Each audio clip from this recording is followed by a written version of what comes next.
Morning po, mga kabaw. Kumakain po si, Mr. ng rice.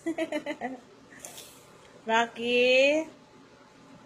Aray ko. Ay, naku, palakad-lakad naman tong dalawa eh. Mamaya na muna kayo. O, paubos mo sa kanya yan, ha? Siyempre, wag mo pakainin sa pinggan, Alex. Kaya nga, unti-unti nga lang muna sinusubo niya eh. Na siya, ang tawag nun? Na niya na yung kamay niya. Natutukod na. Aray, i-straight mo yung isa niyang kamay. Bawal yan.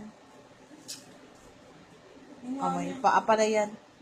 Di pala kamay yan. Sinisimot na nga eh. Ay, thank you naman. Hugasan mo maigi yung pinggan na ka. Oh? Bukas ulit. Saglit lang, magtatrabaho lang si mami, ha? Ha? Balik muna ako doon, ha? Hanapin na ako ng boss ko. Ay, Rocky. Prince.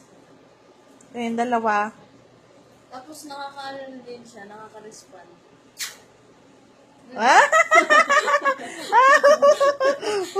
Yak si mami. Yak si mami. Ay! Anong ginagawa mo? Bakit mo siya inaamoy? Dati ayaw mo lapitan na. Naamoy mo na siya ngayon, ha? Aba! Yak ako. Yak si mami. Oh, tama na nga. Babalik na nga ako. Prince. Huwag mo awayin si Mr. ha. Ikaw ang pinakasalbahe sa lahat eh. Si Rocky, okay lang Ulat eh. nga ako eh kanina, napapaka-ending ko siya. Kanina nag-ano ako, ginanon ko siya. Tapos biglang tumaas, biglang yung tenga niya. Di. Huwag mo gaganyanin, kumakain eh. Grabe, yung dami pa rin muta. Eh di, tanggalan mo ulit. Mamaya pagkatapos niya kumain.